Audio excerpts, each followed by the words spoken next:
The Selfish Path to Romance. Download Chapter 1 for free at drkenner.com. Dear Dr. Kenner, my husband's friend Billy is driving me nuts. When he arrived in this town. When he arrived, we helped him get adjusted to the city by helping him find a great apartment, a great job, a great career, etc. But his friend is condescending towards me, and it's rubbing off on my husband. One Sunday, I mentioned I wanted to go to the movies. My husband agreed that he wanted to, but he said that he wanted to stop by a store and pick up a few shirts that he needed for work. And then, listen to my husband's thinking. He says, since Billy doesn't have a car and he needs some clothes too, I want to stop by and pick up Billy. So I let him. When Billy came to the car, he patted me on the head. He treats me like a puppy. He has done this before, and it throws me off. I've politely told him to stop, to no avail. We got to the store. My husband totally ignored me. He and Billy shopped till they dropped. Well, typically you think of two women doing that, but here you've got two guys shopping for work clothes, and they shop till they drop. Continuing with the email, Billy likes to impress others, and he was flirting with the retail lady, flashing his card. My husband went on a shopping spree, buying way more than work clothes. He didn't even consider me. He didn't ask me if I wanted anything or buy me something little. He got really annoyed when I said I wanted to get something small. They finished shopping, and my husband completely forgot about the movie we were heading out to see. Billy plants himself in the front seat of the car. My husband then mentions that we're going out to dinner. I asked to be taken home. I am festering over who to hate more, my husband or Billy. What should I say or do, and how do I get rid of my anger? Should I even be angry with my husband? Okay, when you ask yourself, should you be angry, the question is there anything going on that's unfair to you? And yes, across the board it's unfair to you. The question is, why is your husband treating you so unimportantly? Why is he so indifferent to you? Why can he brush you aside so easily? What's going on? This is a huge puzzle. Why is he ignoring you and your interests? And I let my mind just roam a little bit. I don't know your particular answer. You need to figure that out. But I came up with a few scenarios. One is that your husband is an otherwise good husband, and he's typically very attentive to you, but he's currently acting out of character. And that's because he never had male friends growing up, and so he's very happy to have a buddy, and it's a novelty to have Billy as a buddy. And it's not that he dislikes you, it's just that he's discovered a new area of valuing in life. Or maybe he had lots of male friends growing up, and after being married for quite a while, he misses that, and Billy rekindles that in him. It could also be that your husband had a very controlling brother, and always let himself be pushed around by the brother just because he wanted the brother's pat on the back or pat on the head. And Billy gives that to him, and Billy fills the role of the older brother, and your husband may not even be aware of it, that he's just falling back into a childhood pattern that he learned very well.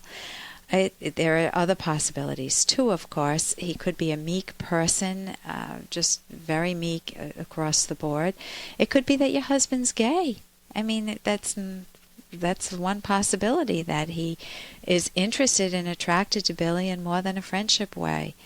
It could be that he's angry with you. Maybe you guys haven't had sex in a while, or there are problems in the relationship that haven't been addressed, a lot of conflict, and it's just a pleasure to be with someone like Billy, and you are secondary. He can brush you aside easily.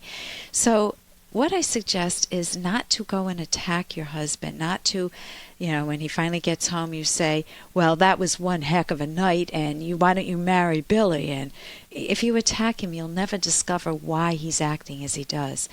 But instead, to do something much more painful for him, much more effective, and much easier on you. Hey, I got to interrupt this because we've got to pay some bills. 30 seconds, that's it. A very quick ad, and then Alan will be back.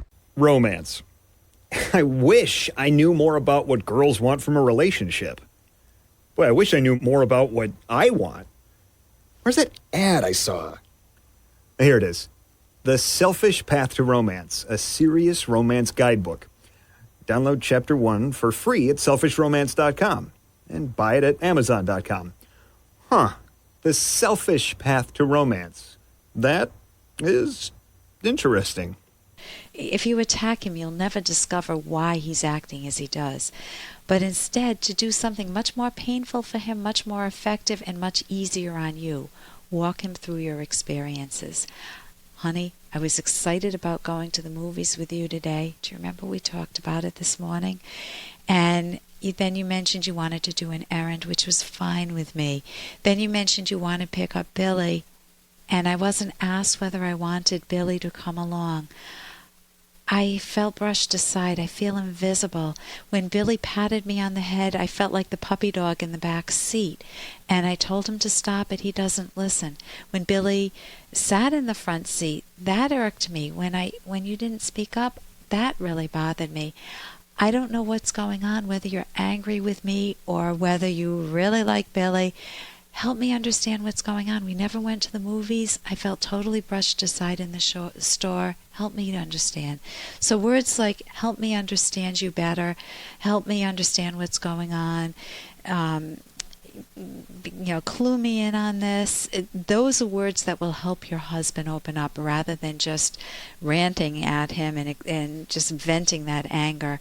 And if he doesn't open up, you can consider possibly taking a closer look at the marriage in total. Is this the marriage you want?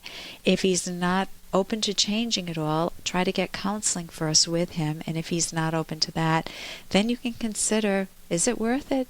Do I need to cut my losses? But I think you got a long way to go before you make that decision. That's a serious one. And here's a little more from Dr. Kenner. Dear Dr. Kenner, my 11-year-old daughter Kayla has no regard for anyone's feelings in our family. She's constantly lying, even about the dumbest things, and she's extremely mean to Mandy, her 8-year-old sister. She's stolen money out of her grandmother's purse, and I can't figure out what's wrong at her because in rare moments, she's my sweet little girl again. Please help me, Adrian. Okay, here again you've got a range of possibilities. When a kid has a lot of anger inside, the worst case scenario is that they've been physically or sexually abused and they've been told to keep quiet or else. And so many times these kids signal through misbehaving, and it's basically a cry for help. They need to open up, so you definitely want to leave the door open to let your daughter talk. That may not be the case. That may be a long shot. The other possibility is that maybe, we've got a lot of possibilities, but maybe the other child, your other daughter Mandy, who's 8 years old, is the favorite kid, and this may infuriate Kayla.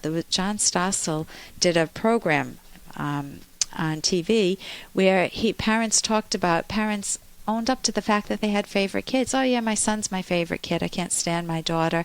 And you could see the differential treatment, how they treated the one they couldn't stand, even from a very young age, before kids' characters are fully developed, they treated them very differently. It could be that Kayla's having problems on the bus or with kids, school bus or kids or school or with a teacher, and she's just displacing all of her anger onto you and Grandma and Mandy. It could be that you went through a messy divorce and her hostility and stealing and lying is basically saying, this is not fair, Mommy. I want my old room back. I want Daddy back. So there are lots and lots of possibilities. It's also possible that she's just developing a bad character and I Can Get Away with It character.